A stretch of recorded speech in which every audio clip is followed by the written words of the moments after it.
desde lejos, caminos de tiza, abriendo surcos este oficio. ¿Qué tal? ¿Cómo les va? Les doy la bienvenida. Les cuento que recibimos un montón de mensajes con comentarios, con preguntas para el tema de hoy que están, por supuesto, en nuestro Facebook. Bueno, tendremos testimonios de docentes de la Escuela Media 6 de Ituzaingó. Vamos a ir un ratito al cine. Fuimos al encuentro del doctor Alejandro Spiegel. Vamos a escuchar un tramo de la charla TED de la antropóloga Paula Sibilia. Y estarán con nosotros en el piso Ani Pravda, Ana Campelo y la psicoanalista Nora Vinacour. Les cuento nuestro tema de hoy, ¿qué hay detrás del bullying? Y así lo presentamos. Se discute si el acoso escolar es un tema nuevo o simplemente ha cobrado visibilidad. ¿Por qué razones esta forma específica de violencia puede darse reiteradamente en algunos grupos y en otros no? ¿Qué valores y qué relaciones de poder entran en juego? ¿Es justo hablar de víctimas y victimarios? ¿El bullying, un problema individual o institucional?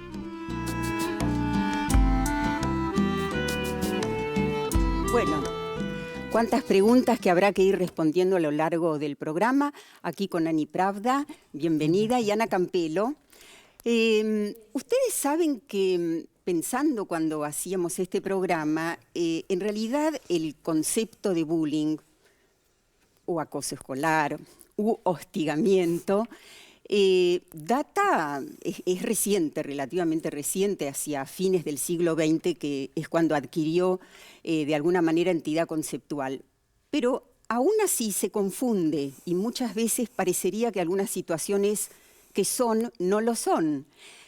Por eso, primer pregunta, Ani y las dos, ¿qué es y qué no es bullying?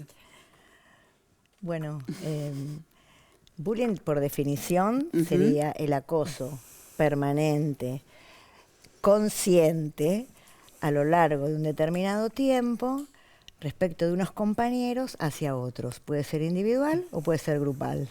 Más o menos sería esto la definición. Ahora, para poder seguir hablando de bullying decimos, ¿cuánto tiempo?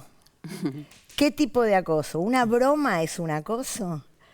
¿Quién acosa a quién? Porque a su vez hay chicos que lastiman a otros, pero ellos son lastimados por otros, que a veces se manifiesta en la escuela, esa conducta hacia ellos, y otras veces no.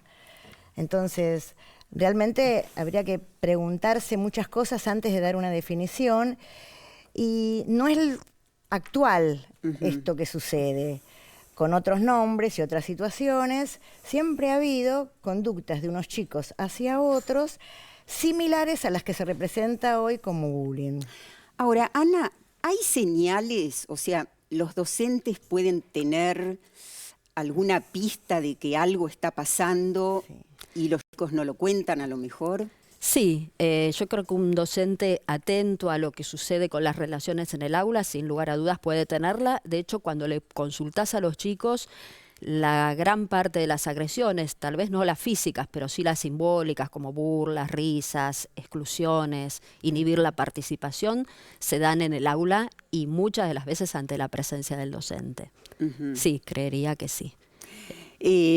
Recordaba, bueno, el episodio, por ejemplo, de Carmen de Patagones, que fue un cimbronazo para nosotros porque no estamos acostumbrados. Y bueno, en ese momento se decía qué les pasó a los docentes que confundieron ese nene que era muy calladito, pero que por dentro parece que no estaba tan bien. Sí, creo que es difícil, digamos, como docente intervenir en la conformación de los grupos, ¿no? Y muchas veces los grupos se van conformando por fuera de la mirada del docente y entonces sí aparecen, como vos decías, Mirta, relaciones de poder donde el que prima es la ley del más fuerte.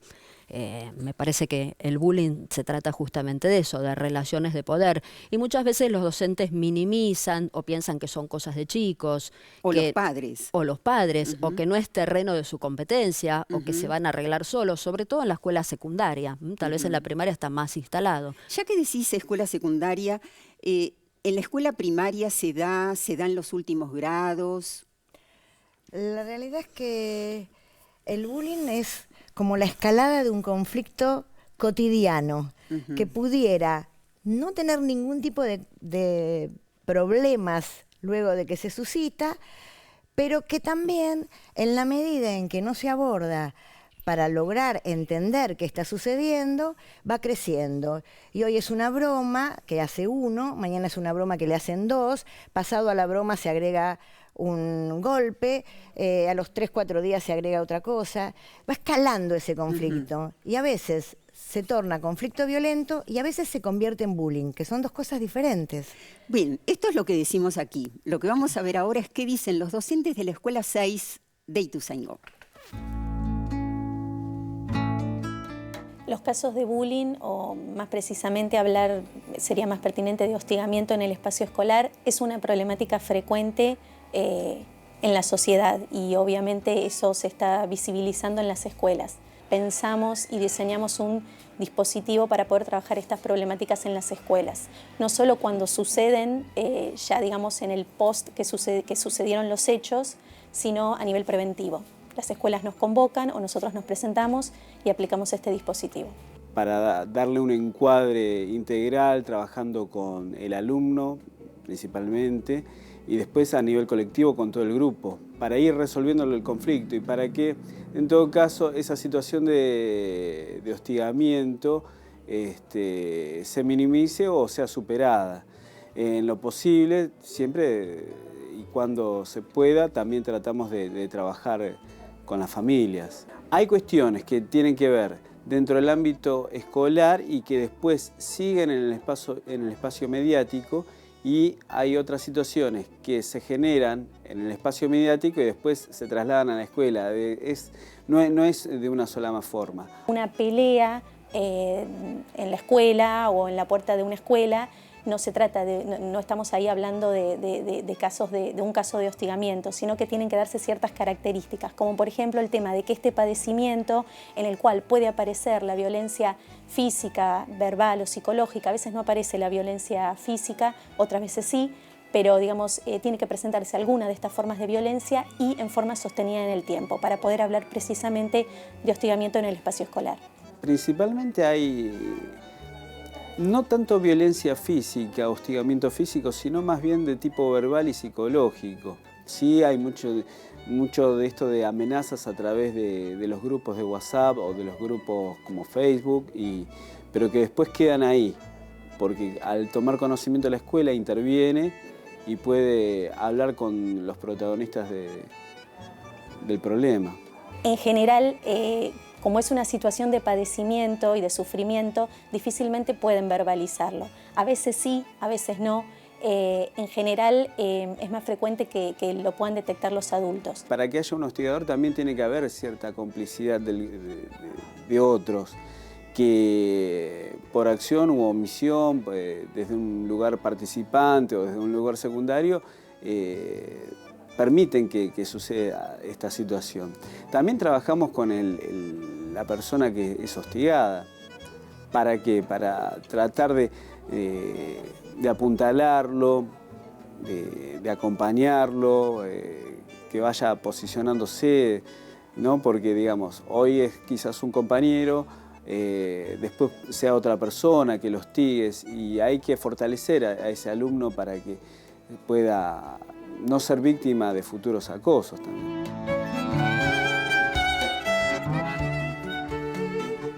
Bueno, me parece que fue un planteo que abarcó varios aspectos. Coincidencias, diferencias, Ani. Y yo creo que ellos están bien orientados y más allá de llamarlo bullying, llamarlo violencia, conflicto, en la vida cotidiana en la escuela existen situaciones que necesitan sí o sí el abordaje claro de parte del docente, y necesitan ellos herramientas, porque los cambios de paradigmas hacen que las situaciones que antes se vivían pueden o no ser parecidas a las de ahora, pero necesitan diferenciarse respecto a de qué hacemos y cómo lo hacemos. Vos decís entonces que el docente no tiene que dejarlo pasar.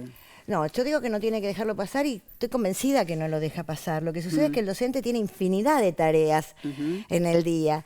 Y hasta podría agregar, si se va del aula para buscar ayuda, hace abandono de personas. Si se queda y no tiene la posibilidad de resolverlo, no sabe qué hacer y te entra en una angustia total porque no puede avanzar en la solución.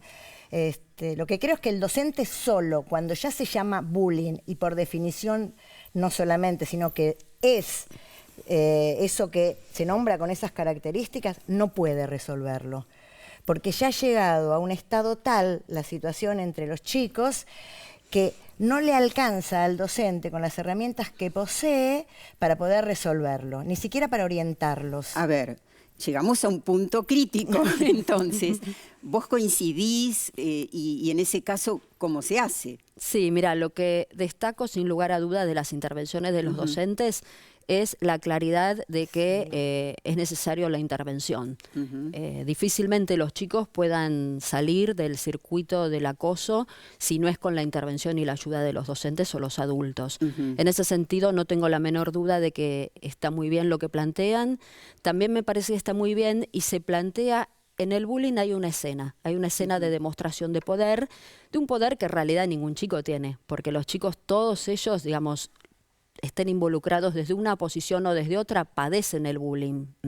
Y todos ellos están en un proceso de formación de los dos. Tal cual, y de vulnerabilidad. Y me parece muy bien que se ocupen de los dos. Y también incluir un tercer actor en el bullying, que es lo que podríamos llamar la tribuna, sirviéndonos de una metáfora del deporte. Muchos chicos alientan, festejan las agresiones, arengan, sacan fotos que luego circulan por las redes. Y la verdad que es un actor clave, porque su sola presencia convalida esa escena de demostración del poder. Bueno, estuvieron muy claros los docentes, pero tienen algo más para decirnos. Y en realidad integran el gabinete psicopedagógico. Generalmente se presentan de manera aislada. Por suerte no vemos, no notamos casos muy frecuentes ni muy cotidianos. Últimamente no se han dado muchos casos de bullying. En determinadas ocasiones a veces uno como que percibe por ahí miradas, en el momento en el que uno entra al aula o algún comentario que por ahí, más que nada en el actuar de los chicos, cuando quieren acercarse a decir algo, hay chicos que son muy temerosos, que miran al grupo antes de acercarse a preguntar algo en general, y después algunos que por ahí sean muy puntuales, sí se acerca otro y nos comentan más que nada en los recreos qué es lo que sucede o por ahí enojos que existen entre ellos. Eso sí nos vienen a comentar específicamente a nosotras, pero uno cuando por ahí pasa lista o entrega algún papel nosotros entramos cotidianamente a las aulas, entonces vemos que por ahí si un chico hace algún comentario, los demás se ríen, entonces a veces tratamos de frenar, pero generalmente más de ahí no pasan, esos son como muy de bromas en el grupo. El hostigador generalmente siempre anda con uno o dos y se acerca al otro y habla en voz alta, o lo carga o le hace algún comentario sobre lo que tiene puesto o sobre lo que sucedió, que a veces tiene que ver también en las redes sociales, que por ahí nosotras desconocemos, entonces por ahí nos asombramos y prestamos atención a esos comentarios y ahí es donde empezamos a intervenir y nos acercamos y preguntamos qué es lo que está sucediendo y tratamos de disipar ese grupo de el hostigador y los acompañantes que intiman al otro chico, ¿no?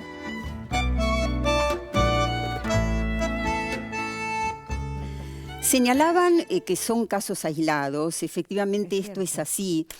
Mariano Narodowski analiza en el libro que después vamos a mencionar que realmente es un porcentaje ínfimo en todo el mundo, pero lo que es interesante es que no hay relación entre el impacto mediático enorme que tiene y los casos concretos. ¿Por qué te parece que es? Sí, muy buena pregunta, Mirta, la verdad. Yo creo que el bullying es un fenómeno tan antiguo, tal vez como la escuela misma. Nosotros lo llamamos tomar de punto, ¿no? Claro, así es. Desde el 2012 en adelante se instaló, digamos, a partir de un caso altamente conmovedor en la prensa y a partir de ahí realmente está instalado en la agenda mediática, pedagógica y social de un modo que también considero sobredimensionado. Claro. Me parece que en ese caso la pregunta es qué hay, digamos, de nuestra sociedad que está tan presta en algún punto a hacerse eco de este tipo de discursos, y si digo este tipo de discursos es porque en general ya no me refiero al fenómeno que acontece en las escuelas, sino a las lecturas sobre el bullying, a los dispositivos para abordar el bullying, que son discursos altamente criminalizantes, patologizantes de la infancia y de las relaciones escolares, y con una alta carga, digamos, en esta representación del otro como enemigo, como fuente de peligro. Me parece que por un lado hay una sociedad que hace de terreno fértil para que se instalen estos discursos.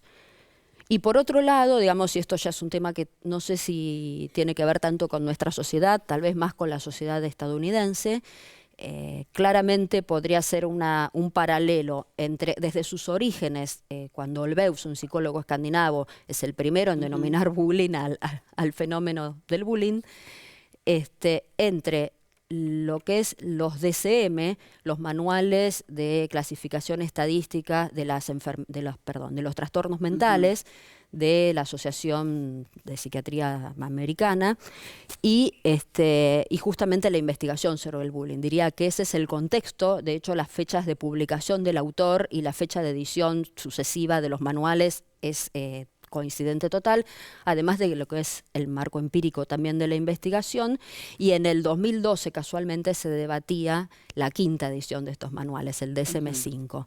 Yo creo que hay ahí una relación, tal vez yo por lo menos no conozco casos de niños medicados por bullying, porque estos manuales a su vez a cada categoría diagnóstica le corresponde una medicación y una terapia.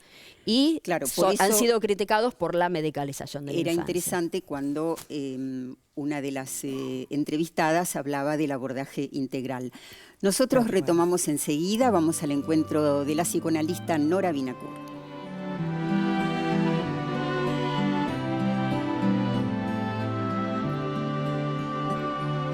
Vienen de lejos caminos de tiza, abriendo surcos